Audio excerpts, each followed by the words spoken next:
Zaman dahulu kala, di sebuah desa, tinggal sebuah keluarga yang terdiri dari ayah, ibu, dan seorang gadis bernama Bawang Putih.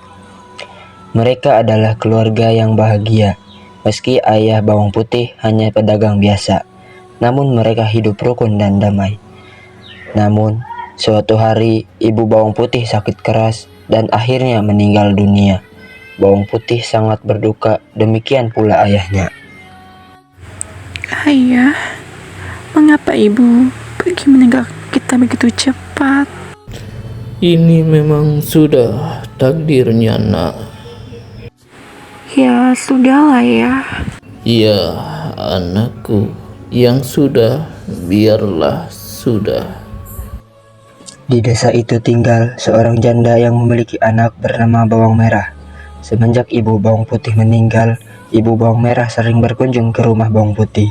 Ia sering membereskan rumah atau hanya menemani Bawang Putih dan ayahnya ngobrol. Bawang Putih, ini ada sedikit makanan untukmu. Terima kasih, Bu. Ya, sama-sama. Ya udah, ibu pulang dulu ya. Oh, iya, salam buat Bawang Merah ya. Iya. Pada akhirnya, ayah Bawang Putih berpikir bahwa mungkin lebih baik kalau ia menikah saja dengan ibu Bawang Merah. Dengan pertimbangan dari Bawang Putih, maka ayah Bawang Putih menikah dengan ibu Bawang Merah. Bawang Putih, jika ayah menikah dengan ibu Bawang Merah, kamu setuju atau tidak? Aku setuju, Ayah. Baiklah, kalau begitu. Bagaimana denganmu, Bawang Merah? Aku setuju. Ya kan, Bu? Ya. Ya, ibu Bawang Merah dan Bawang Merah sangat baik kepada Bawang Putih. Namun, lama-kelamaan sifat asli mereka mulai kelihatan. Mereka kerap memarahi Bawang Putih dan kerap memberinya pekerjaan yang berat. Jika ayah Bawang Putih sedang berdagang, tentu saja ayah Bawang Putih tidak tahu karena Bawang Putih tidak pernah menceritakannya. Putih, kamu harus mengepel dan cuci piring. Pokoknya semua pekerjaan rumah kamu yang selesaikan. Baiklah, Ibu. Putih, kamu harus membersihkan kamarku yang berantakan. Iya, Kak. Suatu hari, ayah Bawang Putih jatuh sakit dan kemudian meninggal dunia. Bawang Putih, sepertinya ayah sudah tidak kuat lagi karena penyakit ayah yang hampir menyebar ke seluruh tubuh ayah. Ayah, Putih mohon. Ayah jangan tinggalin Putih ya. Nak, jikalau ayah pergi, baik-baik ya, nak. Iya, Ayah. Ibu, aku titip Putih ya. Ya, Ayah. Ayah, jangan pergi ya. Sejak saat itu, Bawang Merah dan ibunya semakin berkuasa dan semena-mena terhadap Bawang Putih, hampir tidak pernah beristirahat. Putih, kamu harus bangun sebelum subuh untuk mempersiapkan air mandi dan sarapan untuk saya dan Bawang Merah. Kemudian berilah makan ternak, sirami kebun, dan cuci baju di sungai. Lalu setrikalah baju ini dan bereskan rumah. Mengerti? Mengerti, Bu. Namun, Bawang Putih selalu melakukan pekerjaannya dengan gembira, karena ia berharap suatu saat ibu tirinya akan mencintainya seperti anak kandungnya sendiri. Pagi itu, seperti biasa, Bawang Putih membawa bakul berisi pakaian yang akan dicucinya di sungai. Dengan bernyanyi kecil, dia menyusuri jalan setapak di pinggir hutan kecil yang biasa dilaluinya. Hari itu, cuaca sangat cerah. Bawang Putih segera mencuci semua pakaian kotor yang dibawanya. Saking terlalu asiknya, Bawang Putih tidak menyadari bahwa salah satu baju dirinya hanyut terbawa arus. Celaka, baju yang hanyut adalah baju kesayangan ibu tirinya. Ketika menyadari hal itu, Bawang Putih mencoba menyusuri sungai untuk mencarinya. harus bisa menemukan baju ibu, karena itu adalah baju kesayangan ibu. Namun, Bawang Putih tidak berhasil menemukannya. Dengan putus asa, dia kembali ke rumah dan menceritakan kepada ibunya. Ibu, maafkan Putih. Baju ibu hanyut dan bawa arus. Dasar ceroboh! Aku tidak mau tahu. Pokoknya kamu harus mencari baju itu. Dan jangan berani pulang ke rumah kalau kamu belum menemukannya. Mengerti? Bawang Putih terpaksa menuruti keinginan ibu tirinya. Dia segera menyusuri sungai tempatnya mencuci tadi. Matahari mulai meninggi, namun Bawang Putih belum juga menemukan baju ibunya. Dia memasang matanya dengan teliti. Diperiksanya setiap juluran akar yang menjorok ke sungai. Siapa tahu baju ibunya tersangkut di sana. Setelah matahari sudah condong ke barat, Bawang Putih melihat seorang ibu yang hendak pergi ke pasar. Bibi, Ya, ada apa nak? Bibi, apakah Bibi melihat baju merah yang hanyut lewat sini?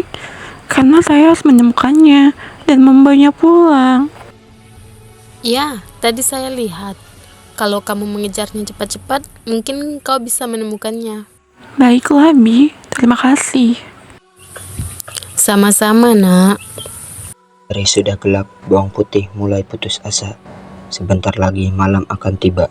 Dari kejauhan, nampak cahaya lampu yang berasal dari sebuah gubuk tepi sungai. Bawang Putih segera menghampiri rumah itu dan mengetuknya. Permisi.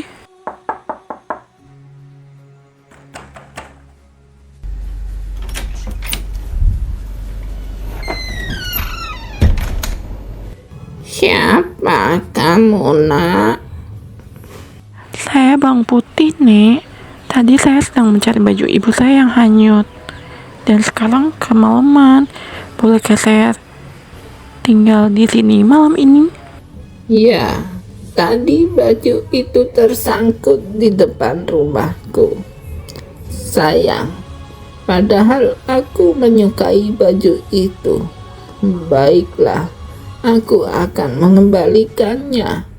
Tapi kau harus menemaniku di sini selama seminggu. Sudah lama aku tidak ngobrol dengan siapapun. Bagaimana? Baiklah, Nek. Saya akan menemani Nenek selama seminggu. Asalkan Nenek tidak bosan saja denganku. Selama Bawang Putih tinggal bersama dengan nenek itu, setiap hari Bawang Putih membantu mengerjakan pekerjaan rumah nenek. Tentu saja nenek merasa senang. Hingga akhirnya genap sudah seminggu. Nenek pun memanggil Bawang Putih. Nak, sudah seminggu kau tinggal di sini. Dan aku senang karena kau anak yang rajin dan berbakti. Untuk itu sesuai janjiku, kau boleh membawa bajumu pulang.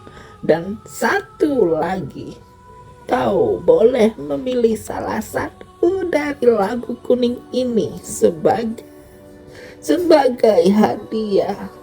Tidak usah, Nek. Ayolah, Bawang Putih. Ya sudah, Putih memilih yang kecil ya, Nek. Mengapa kamu memilih yang kecil? Saya takut tidak kuat membawanya yang besar.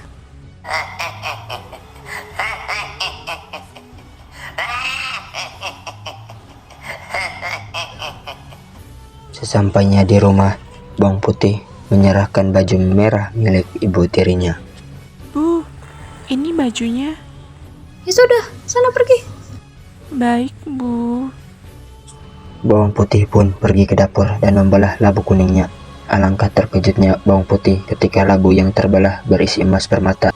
Hah? Emas? Ibu, aku dapat emas permata, Bu. Bawang merah dan ibunya pun langsung merebut emas dan permata tersebut. Heh, gembel, kamu dapat emas dan permata ini dari mana? Ya, dari mana itu? Aku mendapat emas permata ini dari... Dari mana?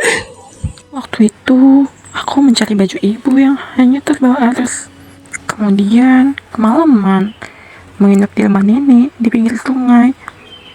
Dan aku disuruh untuk menemaninya selama seminggu. Setelah genap seminggu, aku diberi hadiah ini.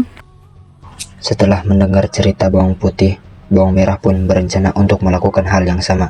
Tapi kali ini bawang merah yang akan melakukannya. Bawang merah, kamu harus melakukan apa yang dilakukan oleh anak tidak tahu diri itu. Baiklah, Ibu. Kalau begitu, besok pagi kamu harus pergi ke sungai. Baik, Bu. Keesokan harinya, bawang merah pun menghanyutkan bajunya ke sungai. Setelah itu, dia sampai di rumah nenek. Nek, Nenek tahu tidak baju yang hanyut tadi? Nenek tahu, tapi kamu harus menginap di sini selama seminggu. Baiklah. Selama seminggu itu, bawang merah selalu bermalas-malasan. Kalau ada yang dikerjakan, pasti hasilnya tidak bagus karena dikerjakan dengan asal-asalan. Akhirnya, setelah seminggu, nenek membolehkan bawang merah pulang. Bukankah seharusnya Nenek memberiku labu sebagai hadiah karena menemanimu selama seminggu? Ya sudah, silahkan kamu pilih salah satu dari labu ini. Sesampainya di rumah, bawang merah segera menemui ibunya dan memperlihatkan labu yang dibawanya. Karena takut bawang putih meminta bagian, mereka menyuruh bawang putih untuk pergi ke sungai. Putih, sana pergi ke sungai. Cuci baju-baju yang kotor. Baiklah, Bu. Setelah bawang putih pergi, mereka membelah labu tersebut. Tapi yang keluar bukan emas, melainkan binatang berbisa seperti ular. Binatang itu langsung menyerang bawang merah dan ibunya hingga tewas.